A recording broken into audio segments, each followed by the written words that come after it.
안녕하세요, 여러분. 안녕하세요, 여러분. 안녕하세요, 여러분.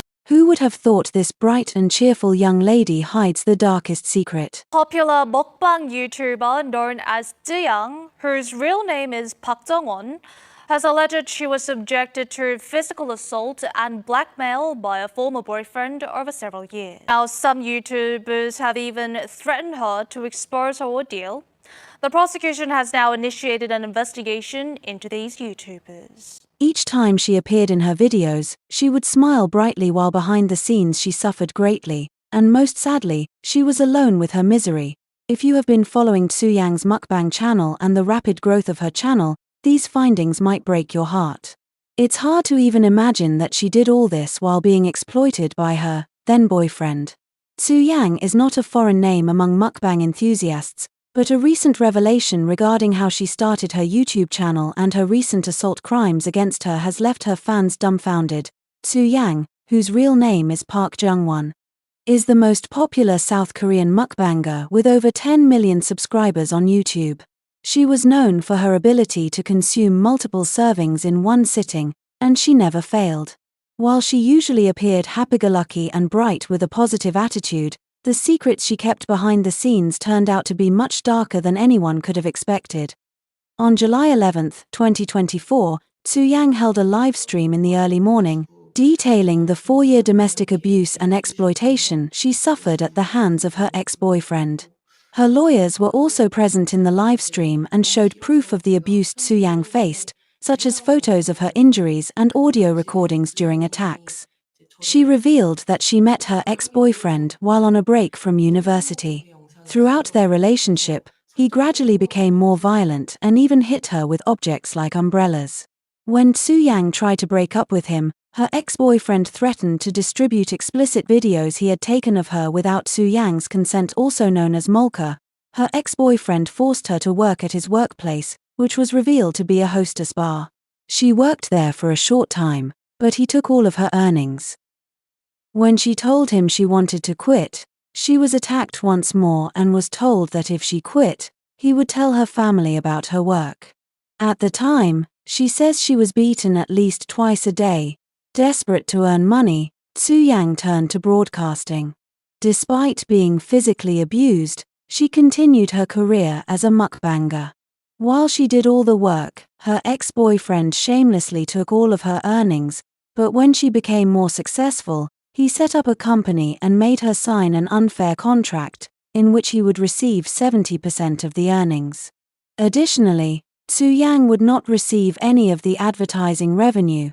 When employees from her company discovered the abuse she was facing, they tried to support her, but she stopped them out of fear that they, too, would face his wrath. Her ex-boyfriend also threatened her employees and broke company property such as cameras and monitors. He would even hit Tzuyang in front of her employees. Tzuyang suffered for 4 years. She had offered to give her ex all of her money and property to leave, but he refused, claiming her success was because of him. Though Tzuyang attempted to cut off contact, he still came to her house, contacted employees, and made threatening calls, claiming he would kill her family. When her employees were involved, Tzuyang thought she had had enough. She might be immune to beating, but when her employees were threatened as well, she was at the point of no return, do it or die. She finally stood her ground and filed a lawsuit against her ex-boyfriend, but it turned out that her abuser was a coward. He couldn't deal with the lawsuit even though he hired a lawyer too at that time, and he resorted to self-exited. While everyone thought the case was over when the defendant was dead, his ex-boyfriend's lawyer did stop there. He tipped famous YouTubers in Korea about Tzuyang's case with the false information he acquired from the late perpetrator. One would have thought the exploitation and domestic abuse were cruel enough, but then you have these filthy men thinking of living off a petite and fragile lady like Tzuyang, who was also the victim. How cruel can you get? Aren't you supposed to protect her? During that time, Korean media was frenzied when the infamous Miryang's gang case surfaced again. Every platform and news was talking about it.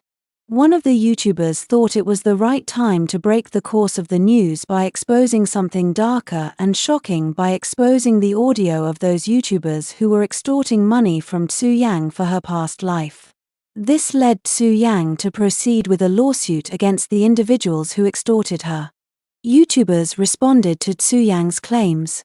Following Tzuyang's video, 2 YouTubers involved in the case have spoken up. Gujiok took to his YouTube community tab to share his statement. There, he apologized for not protecting Tzuyang's rights and causing her pain and acknowledged that he knew about Tzuyang's past. He also revealed he has complied with investigations and interviews from legal authorities. However, he denied ever extorting Tzuyang for money, but Tzuyang later countered his claim by revealing the transactions of the money. Not only was she still dealing with trauma, but now she was also threatened and exploited by male content creators. On July 10th, it was revealed that Tzuyang was being extorted by several male YouTubers who called themselves the Wrecker Union. According to Gorosero Research Institute, the individuals involved are YouTube creators Hwang Cheol-soon, Gujiok, Jeonguk Jin, Crocodile, Gango, Karacula, and Tai Wung. A voice recording exposed Gujiok and Jeonguk Jin scheming to extort money out of Tzuyang by revealing her past. Supposedly, they were going to reveal how she used to work as an adult hostess and was a bully during her school days. They also planned to expose the fact that Tzuyang was living with her company's CEO. With information that they claimed would force Tzuyang to retire, they schemed to extort Tzuyang in exchange for their silence, and it worked. They reportedly received millions of won from Tzuyang, with reports claiming a deal of approximately 55 million won was made. Gujiok also bragged that they bought a new GV80 car with money made from such means.